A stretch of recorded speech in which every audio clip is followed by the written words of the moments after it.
Hello again, I'm Charlene White. An investigation's been launched into whether police were actively pursuing a car that crashed into a lamppost, killing a teenager and injuring 4 others last weekend in Streatham. The 19-year-old woman died after the car she was travelling in failed to stop and later crashed.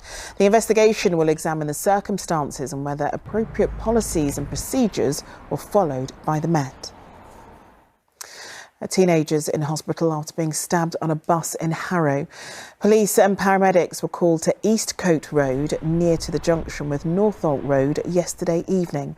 The victim was taken to hospital with a stab injury to his chest. His condition isn't thought to be life-threatening. The R rate in London has risen and is estimated to have reached as high as 1.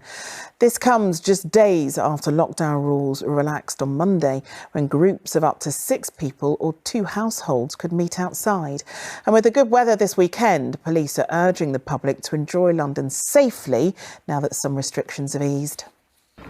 There's a lot of people here, so as long as everyone's in their little 6 bubble, then I think we're fine. I think we'll be fine.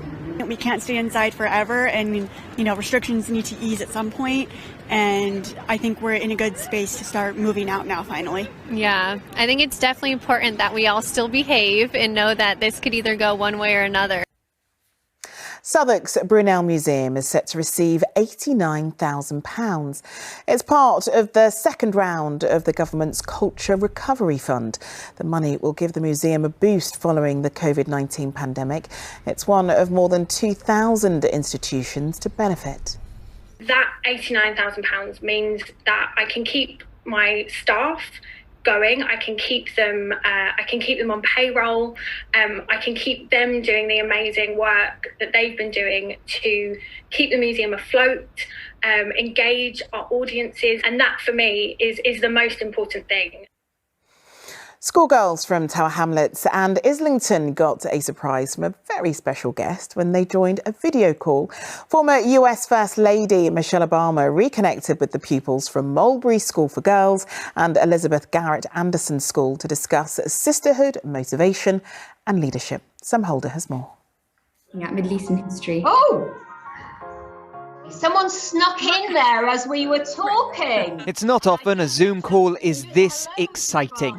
An hour-long conversation with one of the world's most inspirational people. And what I've learned over the course of my long 57 years of life is that there are a few mistakes that you can't recover from. Current and former students from the Elizabeth Garrett Anderson School in Islington and Mulberry School in Tower Hamlets were given the chance to quiz the former First Lady. What would you say to young women to remain optimistic about their futures? Well, conversations like these keep me optimistic because meeting all of you, watching your growth, you all give me hope. Samaya, middle left, was one of the lucky ones on the call. She's inspirational, she's amazing, kind, and even though we were on Zoom, you can feel the warmth through the screen. She was just absolutely amazing. Michelle Obama has visited both of these schools before. This was the rapturous response at Mulberry in 2015. And this was Elizabeth Garrett Anderson back in 2009. Since then, she's regularly been in touch. So she's invited us over to America, we visited her in the White House, and things like she writes to the girls when they've done really well in their GCSE results. We've got a whole shelf of letters just saying well done. So it's the big and the small that makes a real difference to the students. Michelle Obama says this is a two-way relationship.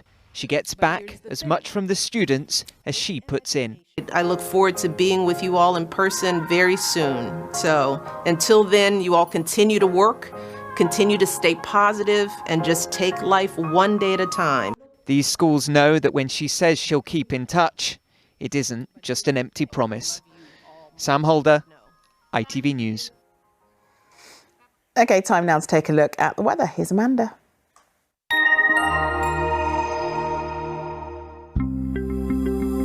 Making the most of it, whatever the weather. Octopus Energy sponsors ITV London weekday weather. Hello again. So it has been feeling a little chilly across the capital throughout today, but at least it did stay dry out there. And as we go through the next couple of days, well, there's plenty of settled weather to come. We've still got high pressure influencing things, keeping us fine and dry. But you'll notice later on Sunday, there is a system up towards the north that's going to sink its way southwards, and behind it's going to be turning much, much colder. We'll be drawing in our air from the Arctic, so temperatures will be very cold for the time of year, windy out there, and there is the risk if we see any showers, they could be turning a little bit wintry in places too.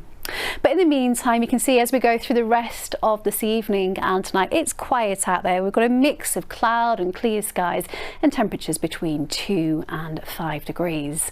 So a bit of a nippy start to the day tomorrow morning, and there will be a fair amount of cloud around to begin with, but it will break up, sunny spells developing, and in the sunshine, temperatures are not feeling too bad out there. We're looking at highs up to around 12 degrees. And then Sunday, sunny and feeling rather warm in places, but cold with the risk of 1 or 2 wintry showers on Monday. Bye-bye. Octopus Energy sponsors ITV London weekday weather. Well, that's all from the London team for now. We'll be back throughout the weekend, so do enjoy your Easter bank holiday. Bye-bye.